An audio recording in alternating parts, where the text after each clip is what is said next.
এই গরমে আপনার কলিজাকে ঠান্ডা করবে দারুণ স্বাদে তরমুজের ললি আইসক্রিম। এই ললি আইসক্রিম দেখতে যেমন কালারফুল তেমনি খেতেও কিন্তু ভীষণ মজার।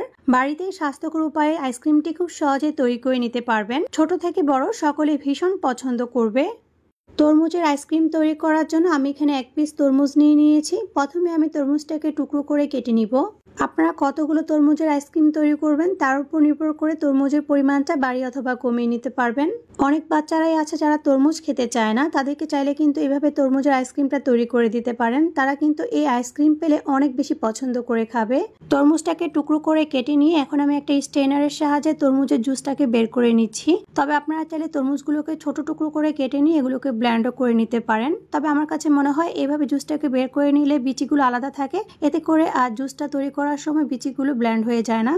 তরমুজের জুসটাকে বের করে নেওয়ার পর এখন আমি তরমুজের জুসের মধ্যে দিয়ে দিচ্ছি 1 টেবিল চামচ পরিমাণ কর্নফ্লাওয়ার। তরমুজটা যেহেতু মিষ্টি তারপর বাচ্চারা খাবে, এই জন্য এখানে দিয়ে দিচ্ছি 3 টেবিল চামচ পরিমাণ চিনি। তবে মিষ্টিটা আপনাদের টেস্ট অনুযায়ী বাড়িয়ে অথবা কমিয়ে নিতে পারবেন। এখন চিনিটাকে আর কর্নফ্লাওয়ারটাকে খুব ভালো করে জুসের সঙ্গে মিশিয়ে নিব যাতে কোনো ধরনের লাম্পস না থাকে। এখন আমি তরমুজের জুসটাকে চুলা একটা প্যানের মধ্যে দিয়ে দিব। আমার এখানে মেজারমেন্ট কাপে মেপে তরমুজের জুস হয়েছে 2 কাপ পরিমাণ। তরমুজের জুসটাকে চুলার আঁচ কমিয়ে এখন 4 থেকে 5 মিনিটের মতো জাল করে নিব। আর এই তরমুজের জুসটা জাল করে নেওয়ার সময় কিন্তু এটাকে অনবরত নেড়ে যেতে হবে, তা না হলে কিন্তু এটা নিচে থেকে লেগে যেতে পারে, যেহেতু এখানে কর্নফ্লাওয়ার দেওয়া হয়েছে।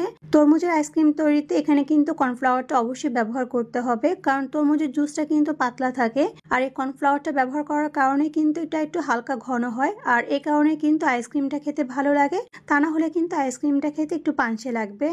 আইসক্রিমের মিশ্রণটাকে 4-5 মিনিট জাল করে নেওয়ার পর এটা যখন একটু ঘন হয়ে আসবে সেই পর্যায়ে আমি চুলাটাকে বন্ধ করে দিয়ে আইসক্রিমের মিশ্রণটাকে ঠান্ডা করে নিব।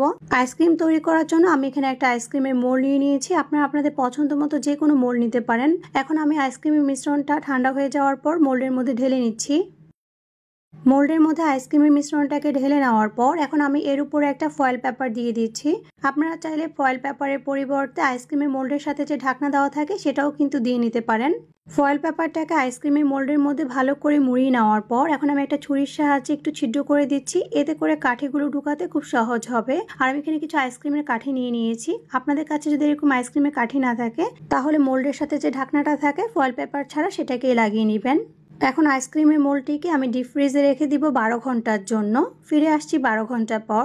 12 ঘন্টা পর এখন আমি আইসক্রিমের মোল্ডের উপর থেকে ফয়েল পেপারটিকে সরিয়ে নিচ্ছি। আর 1 মিনিটের মতো এটাকে রেখে দিলে এভাবে খুব সহজেই আইসক্রিমের মোল্ড থেকে আইসক্রিমগুলো বের হয়ে যাবে। তরমুজের ললি আইসক্রিমগুলো দেখতে যেমন কালারফুল তেমনি খেতেও কিন্তু ভীষণ মজার। একবার হলো বাড়িতে এইভাবে তৈরি করে খেয়ে দেখবেন। আশা করছি ছোট থেকে বড় সকলেই ভীষণ পছন্দ করবে। রেসিপিটি ভালো লেগে থাকলে অবশ্যই আপনাদের ফ্রেন্ডস ও ফ্যামিলির সাথে শেয়ার করবেন।